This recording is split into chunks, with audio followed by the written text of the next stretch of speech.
aren't you driving the car I bought you? Her sister needed it more.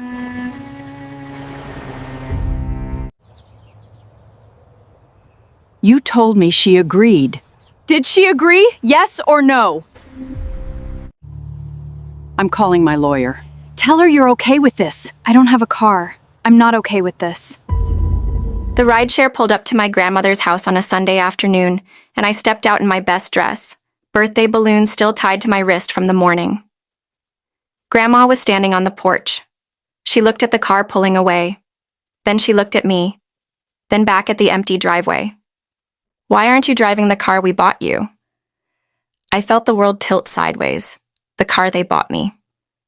Before I could say a word, my mother appeared in the doorway, smiling that particular smile she reserves for moments she's already scripted in her head. She slipped an arm around Grandma's shoulder and said casually, like she was commenting on the weather, her sister needed it more. Grandma went very, very still. And in the silence that followed, nobody in that yard had any idea what was about to happen next. But that's not where this story began. 3 months earlier, my grandmother, a woman who built her own catering business from scratch, raised 4 children alone after my grandfather passed, and still makes her famous peach cobbler every Sunday, called me into her kitchen. I was the only grandchild who'd moved back to town after college.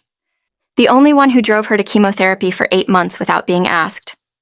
The only one who sat in the waiting room with a crossword puzzle and pretended the fluorescent lights didn't make us both look like ghosts.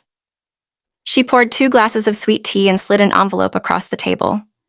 "I want you to have a reliable car," she said. "Something safe. I already talked to the dealer. It's in your name. Pick it up Saturday." I cried. She told me to stop being dramatic. Classic Grandma. The SUV was beautiful. A deep navy blue, the kind that looks almost black at night. Loaded with safety features. The note she'd tucked into the glove compartment just said, "For my girl who showed up. Gran." I drove it home and parked it in front of my apartment and sat in it for 20 minutes just breathing. That was a Thursday. By the following Tuesday, it was gone. I didn't know that yet. I didn't know anything until my sister called me, giggling, asking if I wanted to see her new wheels. I thought she meant something she'd saved up for. I asked what she got. That navy SUV, the one Gran was going to give you. The room went quiet around me. "What?" "Mom said you didn't really need it, and I've been having trouble with my transmission, so she talked to Gran and..." I stopped listening. Not because I was angry, though I was, but because something she said didn't add up. Mom talked to Gran. I called Grandma. No answer. I called 3 more times. Nothing. My mother texted me an hour later. "Gran's resting. She agrees it made more sense for your sister to have it. You understand, right? You're the responsible one." I stared at that text for a long time. You're the responsible one. That sentence had followed me my whole life like a curse dressed as a compliment. It meant, you'll absorb this. It meant, you won't make a scene. It meant, we can take from you because you'll forgive us. They were right. I usually did. But something about this felt different. I called the dealership, just to understand the paperwork. And that's when I learned the truth. The car had never been transferred to my sister's name. It was still in mine. Now, I need to pause here and tell you something about my grandmother that my mother had apparently forgotten.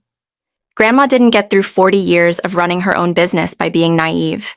She had a lawyer, a sharp, no-nonsense woman named Patricia, who had handled every contract, every vendor dispute, every property transaction Grandma had ever been involved in. When Grandma decided to give me that car, Patricia had drawn up a simple gifting letter. Clean, legal, airtight. My mother had walked into that dealership with a story about a family decision and pressured the sales manager, a man who recognized her from church, to allow my sister to take the car under a verbal agreement. The paperwork was never changed. The car was still legally mine. And Grandma? Grandma had never agreed to anything. My mother had told her the transfer was just a formality and that I was on board with it. Grandma had no idea I didn't have the car, until she saw me step out of that rideshare. I watched my grandmother's face change in a way I had never seen before. Not anger, exactly. Something colder than anger. Something more deliberate.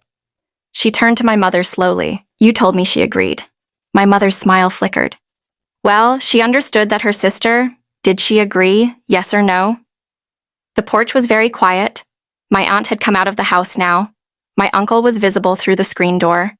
My sister sat frozen in the driveway in the navy SUV, windows down. My mother tried again. "Mama, it was just Patricia," Grandma said, not loudly, just clearly. "I need to call Patricia." She went inside. My mother turned to me with an expression I'd never seen on her face before, fear. "You need to tell her you're fine with this," she said quietly. I looked at her for a moment. "I don't have a car," I said. "I'm not fine with this." What happened next took about 3 weeks to fully unfold, but I'll walk you through it. Patricia, Grandma's attorney, confirmed that the car had been gifted to me legally and that no subsequent transfer had been authorized. The dealership, upon review, quietly agreed to correct the paperwork. My sister, to her credit, was more embarrassed than combative. She genuinely hadn't known the full story. She'd believed what our mother told her. Grandma rewrote her estate documents. Not because she was dramatic, because my mother had demonstrated she was willing to forge family agreements that didn't exist. My mother was asked not to attend the next 3 family gatherings. And on the Sunday of Grandma's annual birthday dinner, the real celebration, the one with the peach cobbler and the good tablecloth, I pulled into the driveway in a deep navy SUV, parked it, and walked up the porch steps. Grandma held my face in her hands. "There she is," she said, "my girl who shows up." 6 months later, my mother apologized. A real one, not the "I'm sorry you feel that way" kind. The kind that costs something. We're working on it. Slowly. My sister and I are fine. She's actually the one who told me later that she'd never felt right about taking it, that it had never felt like hers. The car is mine, parked in front of my apartment. The note from the glove compartment is still in my center console, for my girl who showed up. I think about that a lot when people try to take advantage of someone quiet, someone patient, someone who always absorbs the hit and moves on. They mistake stillness for weakness. They mistake grace for permission. They don't realize that sometimes the calmest person in the room is the one who already knows exactly what's in the paperwork. Have you ever been underestimated by someone who had no idea who they were dealing with? Tell me your story in the comments. If you enjoyed this story, like, subscribe, and turn on notifications. I drop new revenge stories every week.